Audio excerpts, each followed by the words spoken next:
Welcome back to Good Morning SKN. The Department of Creative Economy had its grand launch last week, Friday, July 28th. Here to tell us about this is Marcia Jeffers, dance specialist in the department. Marcia, good morning and welcome back to Good Morning SKN. Good morning, Hortensia, and it feels good to be home. Can I say home? Yes, home. Home indeed. Happy you could join us, Marcia. Prior to the break, well, not prior to the break, before we began this interview, we were having a little chop up right here. Andre wasn't so clear on what the creative economy was. And I'm sure there are others that are wondering, what is this? Are they just trying to create something to say they're doing something? Can you let folks know out there what exactly the creative economy means or is? Right. So let me start on the stkitts end. Formerly, we were known as the Department of Culture. And it's not that we have dismissed the name. The department has restructured. So the element of culture is a part of the creative economy. Or on the universal scene, they say the orange economy, just like marine is the blue economy. You have the eco economy, which is green. So the orange economy or the creative economy encapsulates everything that is creative. So if you can make beautiful cupcakes as creative, you're part of the economy. If you can braid here, we have people braiding here for years, that's a part of the creative economy. If you are a service provider, providing sound or streaming or lighting, that's creative because you help to create anything that is created. And an author, you know, you're mixing teas, it's creative, a dancer, a musician. Sometimes it's overlooked because it just seems like entertainment. It seems like a hobby. It seems like something you do because you just love it. But we want to re-educate our society and change the perception that the creative economy is a viable career path. It's an industry that can actually make millions, billions. It can take flight if put in the correct hands and if it's understood and valued and respected the way it's supposed to. I want to touch on value before we continue. Why do you think it wasn't valued before and why is it a big deal now? It's a big deal now because we were cultured. We as in saying it's the Caribbean. Our parents and the education system have educated us in the vein of, you know, you want to be a doctor, lawyer, teacher, the traditional jobs that we know and growing up with. Whereas now in 2023, we have seen hundreds of jobs out there. The opportunities are endless. And so we want to educate our children that, hey, if you want to be a seamstress, you can be you want to be a cosmetologist, look how many persons are into makeup and hair and nails. That is a job and that is the creative economy. It is. If you want to be a painter for the rest of your life, then that's okay. You can make money, you know. I'm a true testament, if I may use myself as an example. I went to and study dance and persons were asking, oh, what are you going to do with that? You make no money from that. And, you know, I'm a living testimony that is not true. I dance. It's my job. I'm the dance specialist. I'm a supervisor on the national level. I have a dance company that makes money. I mean, I do choreography for different events and I get paid for that. So it's sustainable. Lovely. Indeed. Ms. Jeffers, the department was launched last week. The theme, Unlocking Your Potential, Feeling the Creative Power. How fitting was the theme? It was very fitting. As I mentioned before, some persons look at us as just passionate people. We love to do what we do, so we do that thing on the side. It's not that thing. It's a lot of talent that we have here in stkittsnevis. It's a lot of passions just waiting to be birthed. And so we wanted to unlock that potential in persons and fuel the energies that persons have inside them to know. Just reassure them that they can do it. And we want, as a department, to provide the opportunities and the facilities to accommodate them. So our launch was on Friday. It was excellent. We started at 11 in the morning with an expo. Now, this expo showcased lots of local artisans. So we had persons there making parfait. We had persons selling merch, selling hair oils, skin soaps. We had persons doing ice lollies. We had a whole fun zone for the kids, you know, the mechanical bull, the face painting, the popcorn and cotton candy that everybody love. Hey, it's summer. The kids are out and they were there in their numbers. Yes. We had persons just doing their craft, doing what they love, just a showcase of what they do for a living. And then later on in the evening, we had the official ceremony at 6, you know, the minister's speech, and we made some serious announcements, exciting things that the department is going to do, initiatives and projects that we really want everybody on board. And then we had a nighttime concert, again showcasing our multi-talented artists. We had like 313 family, we have Dejour, we had Grandmasters, we had Daily Ranks of Nevis. Yes. It was amazing. It was an amazing launch, and everybody felt welcomed, everybody felt satisfied, and it was free. So can you say they get the money's worth? Right, free. right. I like that. Ms. Jeffers, for the folks that are watching, when you speak on the creative economy, let's say I am a barber or a hairstylist. For Stkitts, who is in the tourism industry, I can just set up. How is it regulated? Because anybody who think they can do hair or makeup can just set up something anywhere and say, oh, well, I'm a part of the creative industry. But how is it regulated? Okay, so we are currently working on our formal policies that would, as you say, regulate the service providers. Right. We give them an opportunity to say, you know, how much they should charge. If Hortensia wants a hair done, I should charge between, you know, this rate and that rate. Okay. So persons don't overprice you or underprice themselves and you know, sell themselves short. Yes. So we have what we call, we're bringing on stream what we call a creatives ID. So anybody who's interested in the creative economy would come to our department and they sign up and they share with us, you know, what they are, the service they provide, and they would receive an ID. This would allow them to get discounts in certain private sectors and certain spaces that they go, and to be able to be identified with our economy, to be able to be recognized as an artist out there, not just making our money. I see. Yeah. I see. I like that. I want to go back to the launch. Oh, was it a tiresome process or was it quite easy?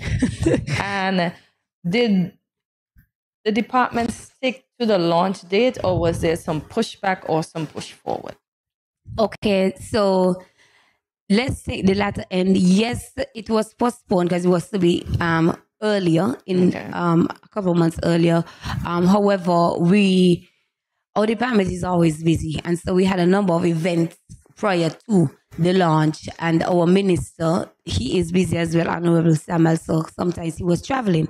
And so we had to juggle between, you know, our officers having to do summer camps, and we really wanted to get the opportune time, and so we were grateful that it actually came off on Friday.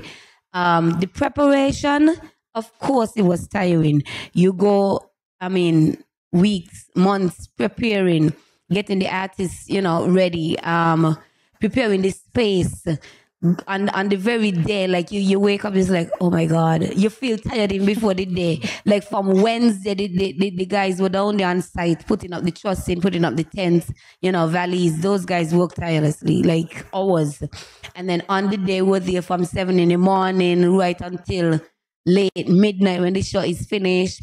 You know, you have to stack up the chairs, you have to pack up the merch, you have to do everything. But apart from the tiredness, it's worth it. It was fun. Yes. It was engaging. You know, you look forward to seeing the fusion of the preparation. You know, one of the things when I sat in the crowd, you know, you must have one and you try and pick people out. They were impressed with the photo wall. We had a long photo wall with different creatives, creative cutouts of persons were taking pictures. The setup was good. They said, how are you think about this down here? Because it was in Port Zante and the taxi stand. I don't believe they've ever been any event held down there. We had a challenge though with Skillet and the lighting, because Port Zanta is not set up for events. It's like in a shopping area. You just have those kind of fashionable ornamental lights. Yes. And so for us to provide electricity for the service providers, the vendors, we had to contact a lighting agency and have them run the lights in the tents. And so that in and of itself was a challenge. So we had to do the generator thing. But it came off very well. A lady told me, we all get these things. So she meant we had some tall bars, the bistro tables, and we did some the covering for them, the Spanish covering. Each one of them was a different color. Each one of them said creative economy. For all the tiredness, to be honest. Lovely, lovely. Miss Jeffers, speaking of merch, and I have to go back to regulations. How does the government plan to keep what's ours? Because I'm seeing, I don't want to say the Chinese, but I've seen where persons would have used our emblems, stkittsnevis emblems, and put them on T-shirts and sell them. How does the government? Yes, and they're making money from them. Yes. Even T-shirts or merch that says I rep SKN, simple stuff like that. How does the government would intervene if they see, let's say, an outside country use it? Because stkitts is a big thing now with our, big deal. Yeah, how would the government intervene if we see things like this happening and put a stop to it? Well, there is, I don't know exactly what department deals with that. I think it would come under maybe customs and regulations. But it's interesting to ask, because if I as a individual just come up and decide I'm a graphic artist and I'm going to print shirts that says I rep SKN. Or Good Morning SKN. And you can't stop me because I'm doing it from my house. And it's my business. And so I'm making an honest dollar because I am the graphic artist. That is my work. But at the same time, we encourage artists, we encourage business persons to get their business license, go to Inland Revenue, get your business license, get your business account. You have to take this thing serious so that when, Hortensia is paying her taxes I come up and I just want to steal her stuff, then her stuff already trademarked. This the kind of information the Ministry of Legal Affairs would have to step in and press down on to avoid those things. Because you take up something and they say, made in China, but it's a saying. Exactly. It should not happen. And I've seen, I'm not sure what his name is, but I think he was with the Kardashian, Kanye West. Kanye West went to Jamaica and he would have stole the emblems, Jamaica flag, the national bird of Jamaica, and he put them on T-shirt and was selling them, create a whole page. And the government, shout out to Miss Babsy Grange, had to intervene and shut it down. He was making money from the Jamaica. Jamaica is a brand like stkittsnevis, and he was making money from it. And they had the government of Jamaica intervened. So I'm hoping stkitts follow suit. We have so much skills and talent here. I'm happy for the creative economy. Listen, it's a good thing. It is. Now that this department is launched, what can we expect? Well, as I mentioned before, we have a number of initiatives and projects that we want to flesh out. The minister on the evening of the launch would have mentioned one of our new ambassadors, DJ Tero, and congratulations to him. He has been doing a very good job in getting the music industry out there as a DJ. He has basically put stkitts on the map everywhere. One thing I can say with him, everywhere he goes, there's always a flag, whether in his pocket, on his head, so you know where he's from. That's nice. And so he's an excellent musician by right, and so we want to celebrate him. The department has a music camp coming up in the month of August, and you'll hear more about that. We have some interministerial projects as well, because we have for the Independence 40, we have the drill competition. Our department is responsible for that. We are also going to spearhead a musical in the month of September for the Independence celebrations. We have different conferences, different workshops that the creatives can look forward to. We are still in the process of formulating our policy. We have our ICH policy drafted already. So things are in the pipeline, just waiting. I mentioned the Creatives ID, and that would allow us as creatives to, gain discounts and be partners with the private sectors and see how everybody can benefit from our department. So it's for everybody. Big things. Yes. Of course. Big things. Ms. Jeffers, contact information for the Department of the Creative Economy. Can you share with the folks how they can reach out to y'all just in case they have an idea and they want to share it to the Federation? Yes, our department is located in the Circus, in the Palms building, just right upstairs there, the ATM. Okay. It says Department of Creative Economy, so you could just come up. We're always open and welcome to facilitate anybody who wants to sign up or just to get more information. Okay. You can also call 467 1539 or 662 8239. That's 467 1539 or 662 8239. And you can find us right there at the Circus. Is the Creative Economy on Facebook and Instagram as well? We are also in social media. You can find us on Instagram, SKN Creatives, or on Facebook. We're right there. Just hit us up, tell us how you enjoy the launch, and tell us your plans, because it's about everybody. Yes. And so we don't want to, as a department, just push what we have. We have our projects, but it's going to benefit everybody. So come on up and share with us. There are multiple things that we may not have thought of, and so you can assist us in making this economy well known and just very, very productive. Wow. Listen, I love it. For the novice like myself, you got it now. Yes, who wouldn't have understand fully chef, what. Listen, a what? A chef. Yes, I am. Really? Yes, you need legs. I know, but you need to come and register with our department. That's why we have you on the.